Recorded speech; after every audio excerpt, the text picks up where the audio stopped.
Russian view of world news. On the latest news channel. Watch the video to the end and subscribe. Further, only more interesting. Waiting for Brexit, British parties are trying to agree on a smart vote. Against the background of the upcoming elections, the theme of Russian intervention appeared. When Boris Johnson became Prime Minister of the United Kingdom, the Conservative Party was in complete disarray.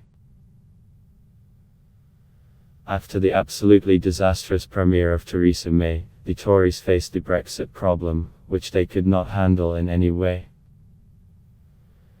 Then the Conservative voter chose Boris Johnson as the leader, and he was able to make a number of political feats, the peak of which was the conclusion of a new deal with the European Union. Now, in order to fully realize his dream, and to leave the EU on the most favorable conditions, the Prime Minister needs to win early elections. His party is a clear favorite and according to polls can count on 38% of the vote. However, when only a couple of steps are left before the dream, you can see that she has accumulated too many enemies, primarily among those who were to become her main ally. Nigel Farage will probably be remembered on June 13, 2019, the only day when according to the polls his Brexit party was ahead of both Conservatives and Labour and was in first place in the country. It was a month before Boris Johnson became Prime Minister, then it seemed that the fall of the Tories could stop only a miracle. However, with the advent of an ideological supporter of Britain's exit from the EU, the Conservatives began to actively return their lost electorate, which had an extremely negative impact on the ratings of the Farage party. Now the ratings of the Brexit party do not exceed 10%, which is more than 2 times less than the results before the change of Prime Minister. Given the specifics of British law, such a result is unlikely to bring the party any significant faction in Parliament. However, they can play their role as an obstacle to Johnson's party. It is fundamentally important for Conservatives to gain a confident majority in Parliament in order to calmly conduct a deal with the European Union and to reliably control the decisions of lawmakers during the difficult transitional years. Theoretically, Farage is not against unification. In the early days of November, he proposed an alliance to Johnson. However, one of the main conditions for combining competing parties was a complete rejection of the deal that the Prime Minister concluded.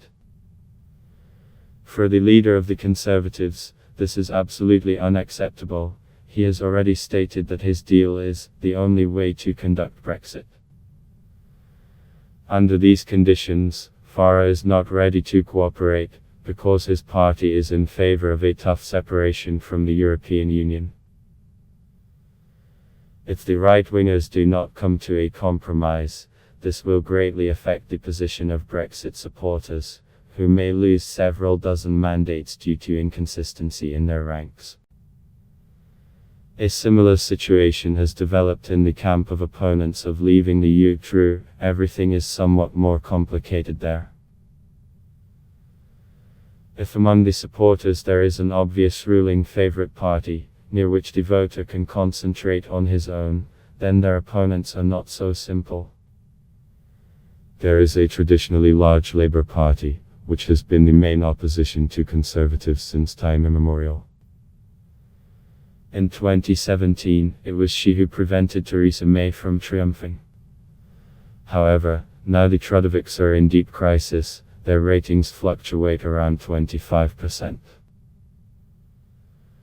Most importantly, over the past 2 years they have not been able to develop a clear position on Brexit, and therefore have not received sympathy among either supporters or opponents of leaving the EU.